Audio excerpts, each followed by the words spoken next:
Saxophonist Tia Fuller picked up a Grammy nomination earlier this year for her jazz album, Diamond Cut. Now she's paying it forward, teaching at Berklee College of Music. In a moment, we'll talk about all of that, plus her world tour with Beyoncé. But first, here's Tia Fuller performing her song, Queen Intuition.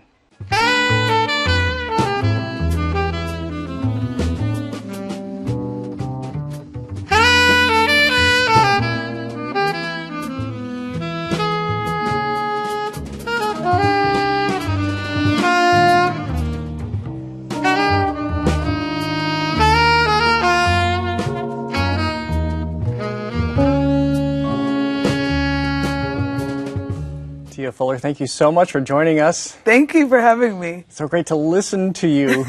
I'm so curious as to how you landed on the saxophone as your instrument. I know as a child you moved from piano to flute to then saxophone. You come from a musical family, but Yes. What was it about that sound?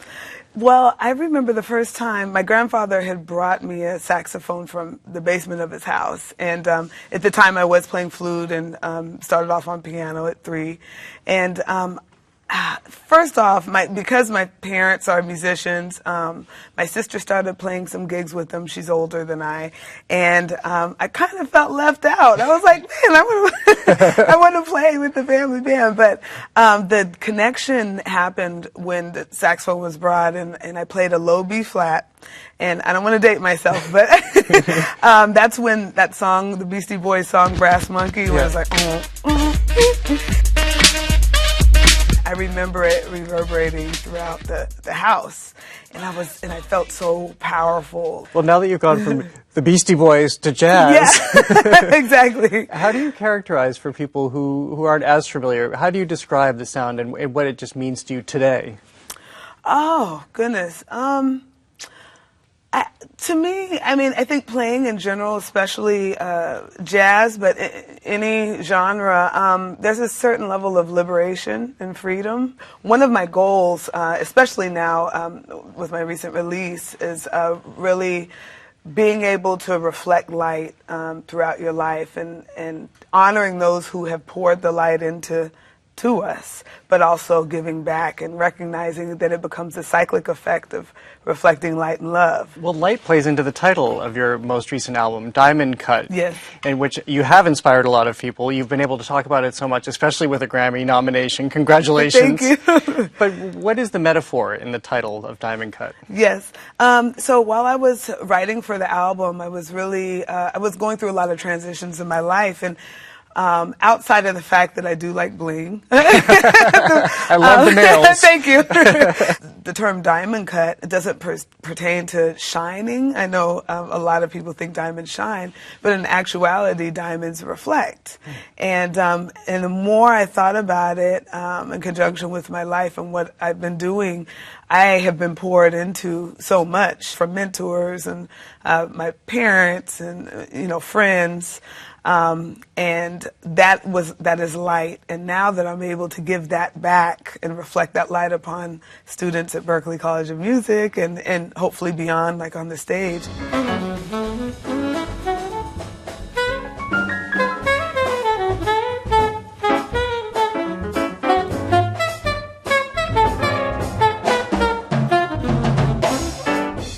Hearing you talk about being poured into something or what maybe pours into you, a lot of people have commented on the spirit they feel from your music.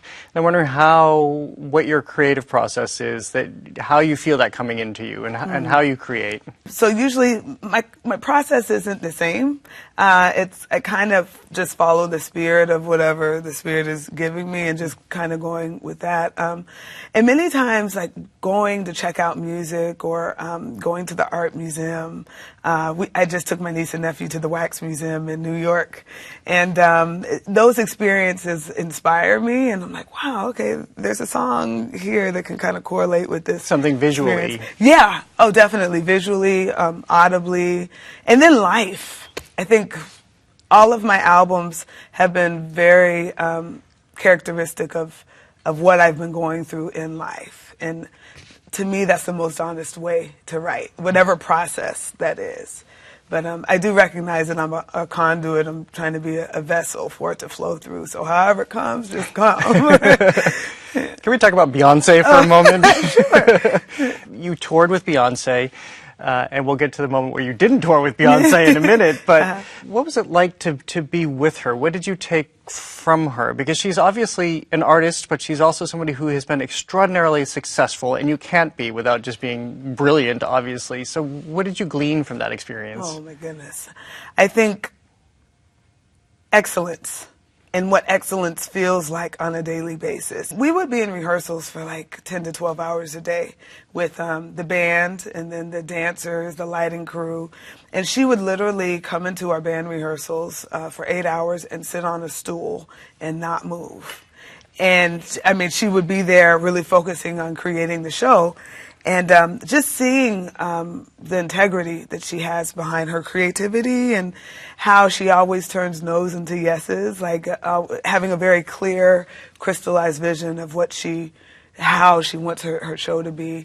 And even like how she speaks to her crew as a band leader, as a businesswoman, as an entrepreneur, and she's very strategic, and it's so many experiences that I had. Just of course being with an all women's band, and then also just seeing how her process of excellence and by no means, she's human, but she works. You then had this critical point in your life where Beyoncé called again to go back out on tour with her, and you said no.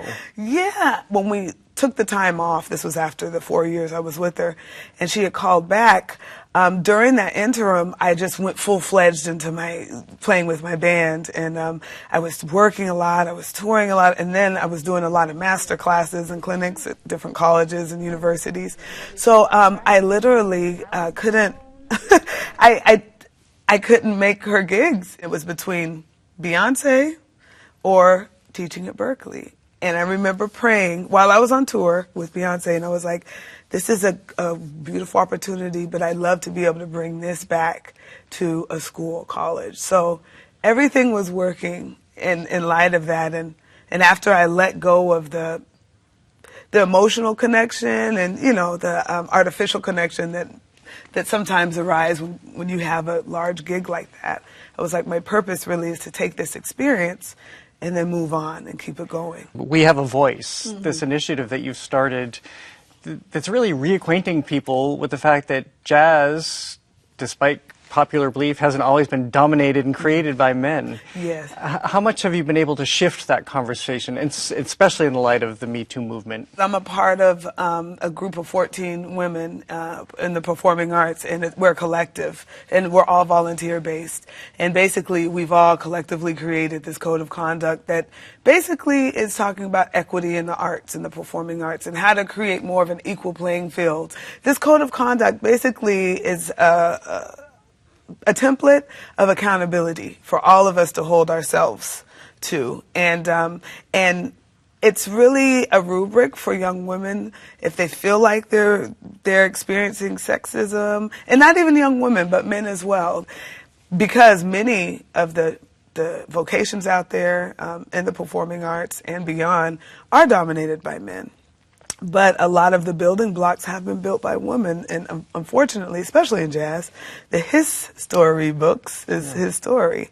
So, yes, this is something that I've definitely taken on and taken to heart, and really just trying to speak into my students at Berklee. We have these conversations all the time. Well, this is where we have to hope. Well, we have to hope it's going to change among our society. But I think we're really relying on the next generation, yes. the students that you're encountering at Berklee on a daily basis. Are they getting it? Do we have hope by what you're seeing in them? There's definitely more of awareness in light of the Me Too Time's Up movement, which is encouraging because there's a higher aptitude of compassion than I'm just seeing that's happening more in the classroom, and that's also going to be transferred to stage and then hopefully all of the performing arts arenas and beyond. Well, you were doing such great things. Thank you you so much for joining us. And you're going to play us out with The Coming. Just Yes. tell us a little bit about this piece. Yes, so this song was actually inspired by one of my mentors, spiritual mentors. He basically has written many books that have been honored by Toni Morrison. And this particular book, The Coming, is a slave's narrative of the Middle Passage. And so when I read the book, I was in tears because it was such a vivid account of what our ancestors have gone through. And so this song is basically indicative of the Middle Passage, and I broke it up into 4 sections. Well, Tia Fuller, thank you so much again for being here, and it's such a delight to speak with you and to be an audience to you. Thank you so much. Thank you so much for having me.